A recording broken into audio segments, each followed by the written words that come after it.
So Mark Superstar didn't actually die. At the very last millisecond he escapes and goes into the multiverse. He travels the multiverse for a bit and ends up in the USNU universe for a while. Then that universe died out, so he kept traveling the multiverse. You're not the boss of me now. You're not the boss of me now. You're not the boss of me now, and you're not so big. You're not the boss of me now. You're not the boss of me now. You're not the boss of me now, and you're not so big. Life is unfair. He then eventually lands in a new universe. We'll call this one the USMG universe. He enters this universe at the very beginning of its timeline, which is perfect for him. In this universe, American history would happen exactly the same like real life, besides a few exceptions. In 1832, President Andrew Jackson is impeached and removed from office after being accused of rigging elections. Vice President Samuel Meyer is then president. In the 1832 election, Samuel Meyer is the Democratic nominee, and Donald Trump, who is somehow alive in the 1800s and considered a founding father in this universe, runs as a national Republican. Trump would win the election 170 to 116. In 1836, Trump runs for re-election as a Whig this time. The Democrats nominated Kamala Harris. Harris would beat Trump 180 to 114 to become the first female president in this timeline. The popular vote was a bit closer, with Harris getting 51% and Trump 49%. Harris does not run for re-election in 1840, and the rest of history aligned with real life until 1976.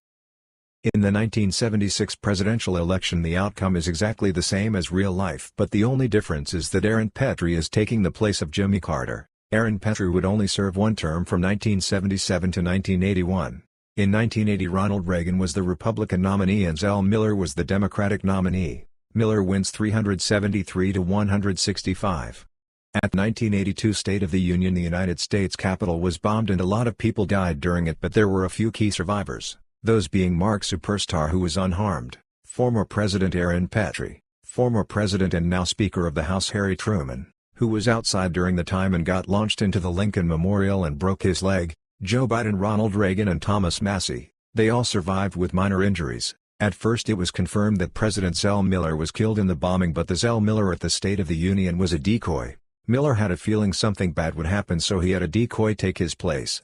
Both the president and vice president didn't attend, so they were unharmed. The one who planted the bomb was LeBron James. He was sent by someone in time travel to do this. Ronald Reagan was also accused of helping plan the attack since he walked out of it unharmed. Reagan was convicted and found guilty.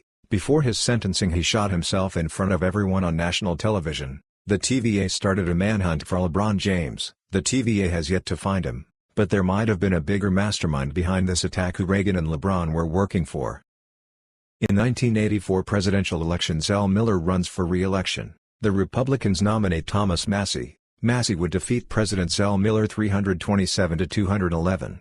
Massie would only choose to serve one term. Now in 1988 we get Trump versus Biden 32 years early. Theodore Peterson would run as a third-party candidate. Joe Biden wins in a landslide with 472 electoral votes and 45.6% of the popular vote. Trump only received 59 and 39.8% of the popular vote. Theodore Peterson received 7 along with 15.6% of the popular vote.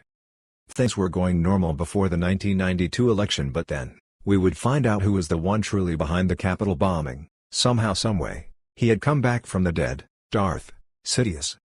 Oh my fuck! After Sidious revealed himself, he would take over the government and make himself emperor after somehow escaping from the dead and escaping Davy Jones' locker. Emperor Palpatine was now more powerful than ever. President Joe Biden would become the supreme leader of this new imperial United States government. The supreme leader role was just like being the president, but as second in command to the emperor. Supreme leader elections would be exactly like presidential elections. The vice president would become the crown prince or crown princess, which was Selina Meyer.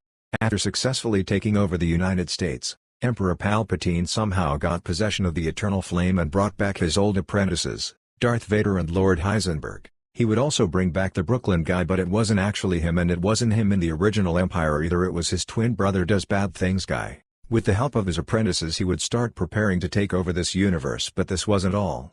Palpatine was planning to take over the multiverse and run multiple universes, with the USMG universe being his main base of operations. He had already somehow revived the dead USAR universe and had taken complete control over it. Emperor Palpatine would bomb Canada again for the exact same reason as last time. Heisenberg would be ordered to start cooking immediately so the Empire had product to sell. In the 1992 election, Biden runs for re-election. The Republican candidate is Theodore Peterson, the independent candidate from the previous election. Biden would win re-election 316 to 222. During Biden's second term, the Empire would grow stronger and stronger. In 1994, the musical event called Woodstock 94 would happen and was completely funded by the Empire and hosted by Mark Superstar. In 1996, the Empire continues to get stronger as we go into the next election. The Democrats nominated Crown Princess Selina Meyer. The Republicans would nominate the Visitor. At first, the election looked like it ended in a deadlock with both candidates at 269 electoral votes. Under new imperial rules, the candidates would have to fight to the death for the presidency. If either candidate declined, they would be forced to concede. If both candidates refused, they would be forced to concede the election.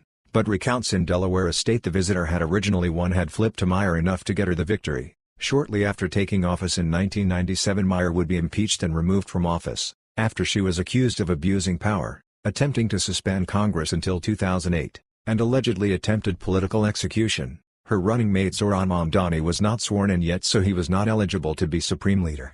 So Harry Truman, who was still Speaker of the House, would be the new Supreme Leader. He would select the Visitor to be the new Crown Prince. Supporters of Meyer believed she was wrongfully convicted and removed from office. From 1998, the Empire was at the peak of its power and had control of just about this entire universe as Palpatine prepared to conquer more universes. At 1998 State of the Union, chaos erupted. The Visitor was shot and killed during this. People were starting to get fed up with the Empire. A rebellion would form led by Selina Meyer and Al Gore. The rebellion rapidly gained support. The rebellion would eventually confront Palpatine, but they had no legitimate shot at defeating him. But one man did. Mark Superstar had been on the Empire's side until this point. The Emperor felt betrayed. Palpatine then said he was the one who made the Spurs lose the 2026 NBA Finals, which might have made them the worst team in the history of basketball. Palpatine did this to make Mark Superstar grow stronger in the dark side. This was enough for Mark Superstar to prepare to kill his former master. This was also enough for Harry Truman to turn on the Empire. Mark Superstar ignites his blue lightsaber. Palpatine ignites his red lightsaber. A massive duel begins as everyone watches. After Mark Superstar kills Palpatine, he orders his body to be sent back to Davy Jones' locker.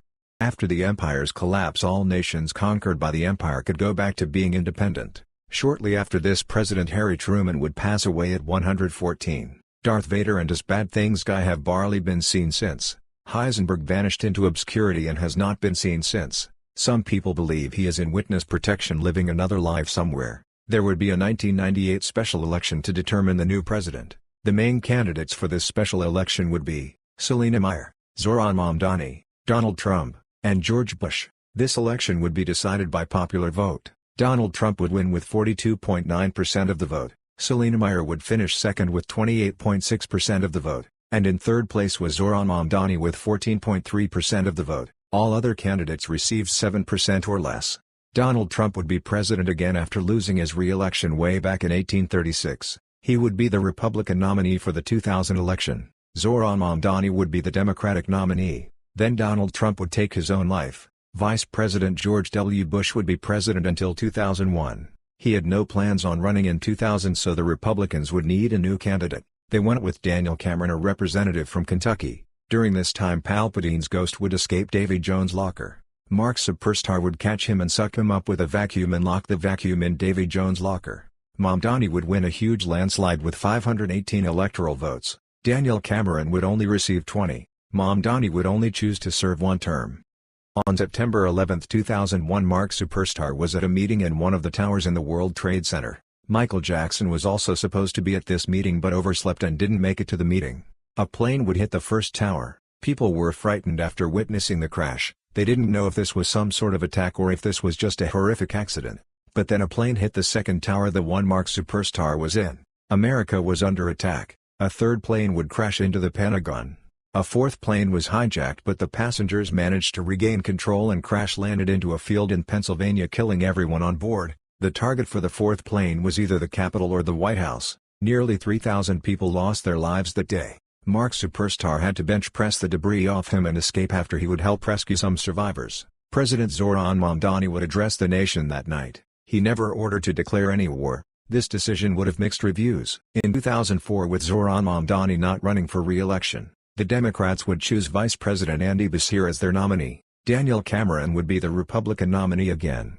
Daniel Cameron would lose in another landslide. This time he received 37 electoral votes and 40% of the popular vote. Andy Beshear would win big with 501 electoral votes and 60% of the popular vote. One of Andy Beshear's first orders as president was a bill to fund a war to start in Afghanistan. President Beshear believed the United States needed to take action against the terrorist groups from the September 11 attacks. NATO would join this cause, pledging troops and supplies. The 2005 State of the Union just happened, and that is where we are now. At the State of the Union, the president would talk about the progression of the war, strengthen the economy, improve access to quality healthcare, and strengthen social security. This is where we will leave off for now. A follow-up video will hopefully happen soon.